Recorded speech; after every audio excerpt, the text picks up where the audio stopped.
remuneração adequada, liberdade, equidade, segurança, dignidade. Esses são os pilares do chamado trabalho decente.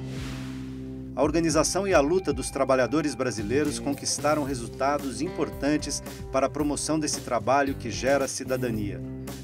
Aumento real do salário mínimo, número crescente de pessoas com contrato formal, qualificação dos empregos, diminuição do trabalho infantil e escravo, ampliação da proporção de idosos que recebem aposentadoria ou pensão. Mas os desafios se renovam e ainda temos muito que avançar.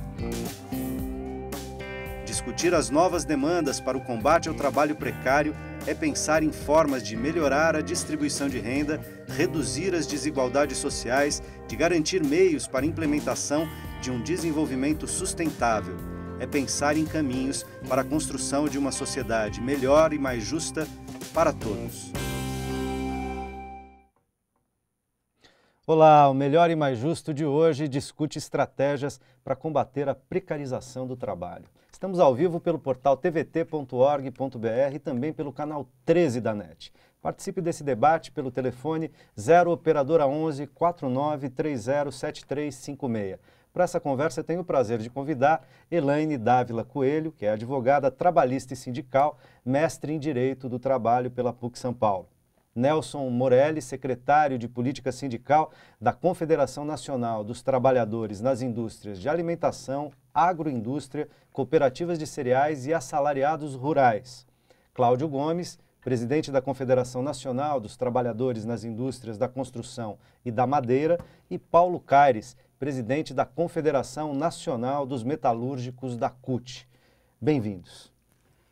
Mercado globalizado, reflexos da crise econômica nos Estados Unidos e Europa, concorrência internacional, necessidade de qualificação de mão de obra, mas esses são apenas alguns dos fatores que compõem o cenário onde opera a indústria brasileira, que apesar de políticas públicas como o Plano Brasil Maior e de medidas como a redução das taxas de juros, por exemplo, ainda encontra dificuldades para recuperar a produtividade do setor. Então, para começar, eu gostaria que vocês pontuassem como essa conjuntura de crise internacional, inclusive, tem afetado o trabalhador nos últimos anos. Quais são as atuais faces da precarização do trabalho no Brasil? Paulo, bem-vindo. Obrigado mais uma vez, né? Um prazer estar aqui, saudar todos e todas, Rodinho, Elaine, Morelli. Não, o que eu quero dizer é o seguinte, primeiro que eu entendo que você discutir competitividade, produtividade, querendo precarizar o trabalhador, isso é uma falácia, é uma mentira. Porque se você pegar um país como a Suécia, que é um dos países mais competitivos do mundo naquilo que produz, se você for olhar aquele país, lá tem 5% de terceiros e caindo, enquanto que aqui o número é bem maior. Então não está na lógica de... E subindo, né? E subindo. Aqui é maior e subindo. Então aqui, a lógica aqui de precarizar não funciona. Isso não existe. Então, só para deixar uma frase aqui, acho que um país de primeira não pode ter um trabalhador, um serviço de terceira. Isso nós não queremos para o nosso país. Muito bem. Morelli, como é que você vê a questão da precarização? Você que vem de um setor onde essa situação, não do trabalho terceirizado, mas do trabalho precarizado, também do terceirizado, mas muito do precarizado, é uma situação, em alguns casos, violenta, agônica, né? Eu queria, primeiramente, agradecer a oportunidade, né, de estar falando aqui. Eu acho que esse debate é de suma importância para nós e para a classe trabalhadora.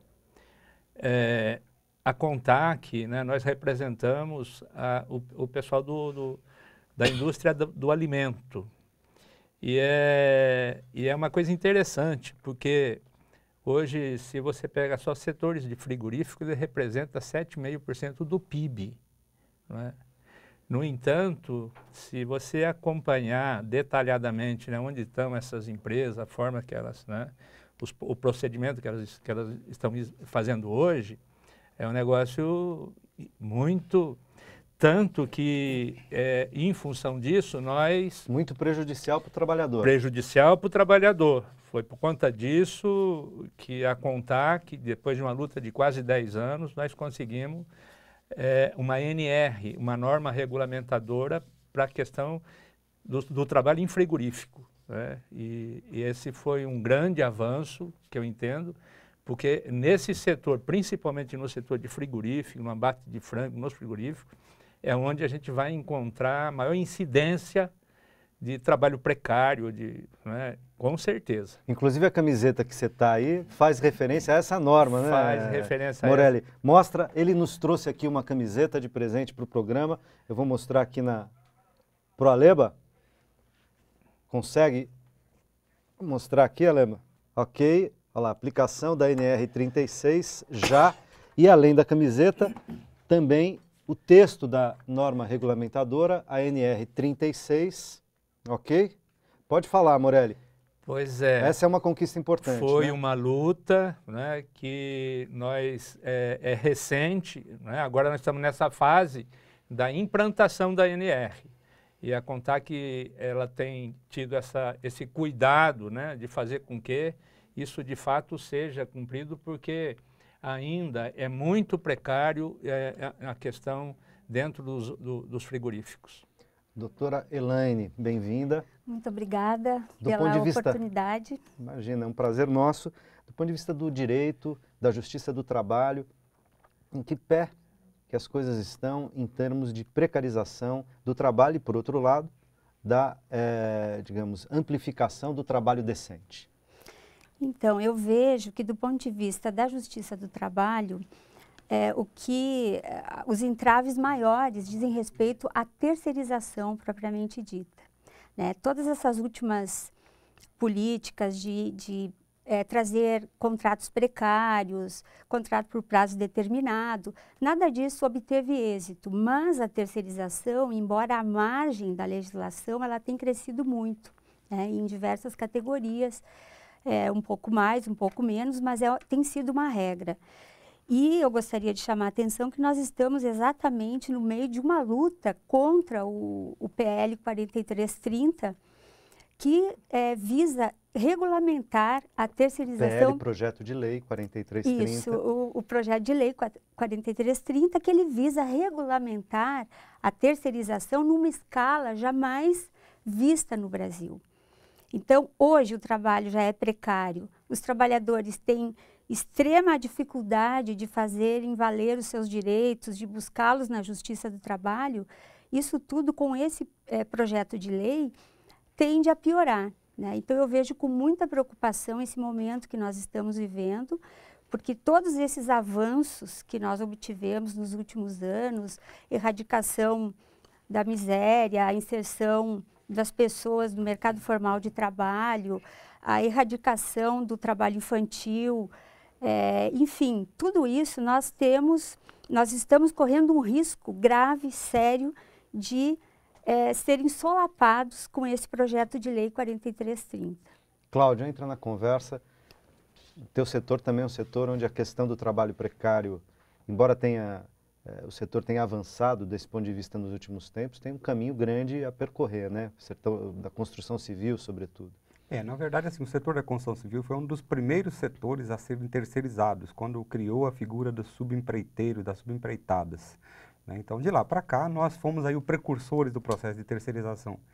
Mas se você fizer um paralelo entre a terceirização, a qualificação e a competitividade, é um discurso que não dá liga. Primeiro porque se você não consegue fazer com que aquele trabalhador permaneça na empresa, se especializa, né, tenha perspectiva de crescimento dentro da empresa, e é o caso do terceirizado, porque uma vez terminada a fase de terceirização, ele é dispensado como uma mão de obra, como um produto descartável.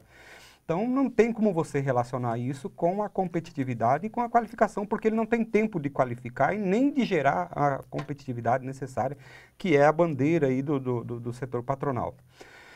E sem contar que isso gera uma precarização imensa, porque nenhuma empresa vai investir no empregado de outra empresa, isso é lógico. E terceirização no Brasil, diferentemente do discurso patronal de que contrata mão de obra especializada, na verdade é uma locação da mão de obra como loca qualquer equipamento que se utiliza hoje dentro do meio de produção, né? Aquela locação de mão de obra paga-se por aquilo ali, mas a pessoa, a figura, o ser humano do trabalhador não tem não tem a valorização e não cumpre aquela função social da empresa que é valorizar o ser humano. Eu acho que está intimamente ligado à precarização, às más condições, mau treinamento, a má qualificação, com o processo de terceirização, diferentemente do que prega o discurso patronal. Paulo, aliás, a CUT conseguiu, foi um dos protagonistas a conseguir que a PL, o projeto de lei 4330, parasse, não fosse a plenário agora, né, e voltasse para a CCJ, para a Comissão de Constituição e Justiça no Congresso Nacional. Como é que vocês estão avaliando esse cenário?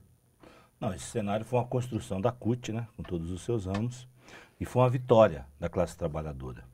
Até porque nós estamos num país que está em pleno desenvolvimento, que está apresentando pleno emprego. Então, quem pensa em precarizar no nosso emprego, prejudicar os nossos trabalhadores, não pode ser brasileiro. Não pode estar preocupado com esse crescimento da nação. E aí eu quero dar um alerta, e eu quero falar assim com os telespectadores. Nós somos maioria, a classe trabalhadora é maioria na sociedade e no voto. Então nós não podemos permitir que os empresários sejam maioria no Congresso, que é lá que eles decidem. E é lá que eles queriam precarizar. Se não fosse a luta e essa mobilização, esse projeto já teria sido votado. E seria um caos, porque não é diminuindo o salário, piorando as condições de trabalho, porque eles estão tratando o emprego decente, assim, o cara assinou a carteira, não é.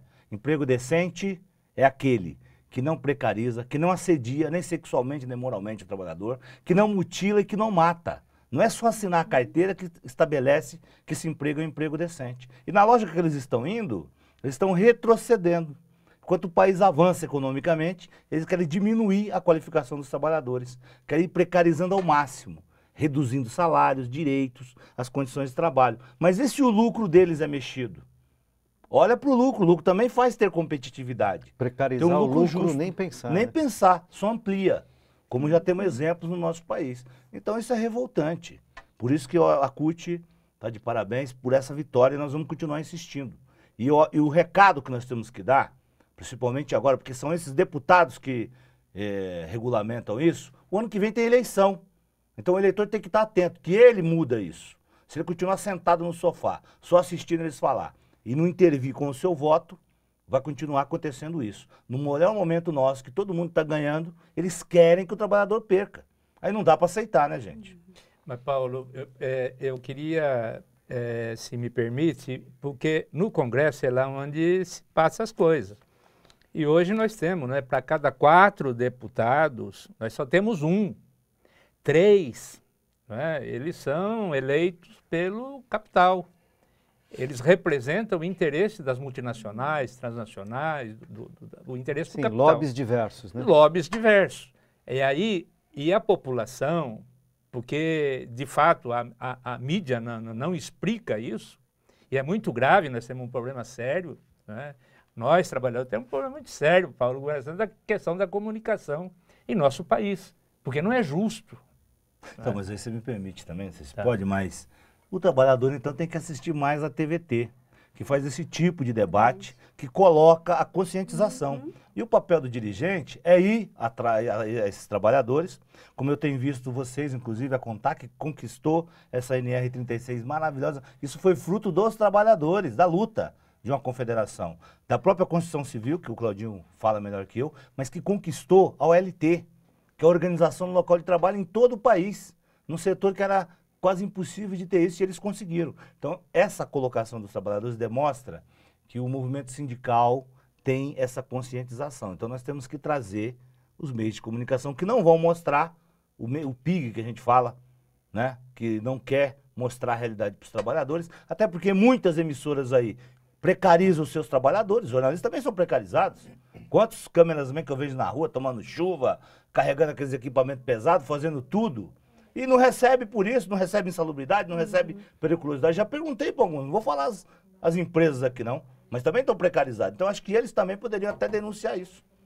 Bom, PIG, para quem não sabe, seria a sigla de uma alcunha do Partido da Imprensa Golpista. Eu preciso fazer o primeiro intervalo e a gente já volta.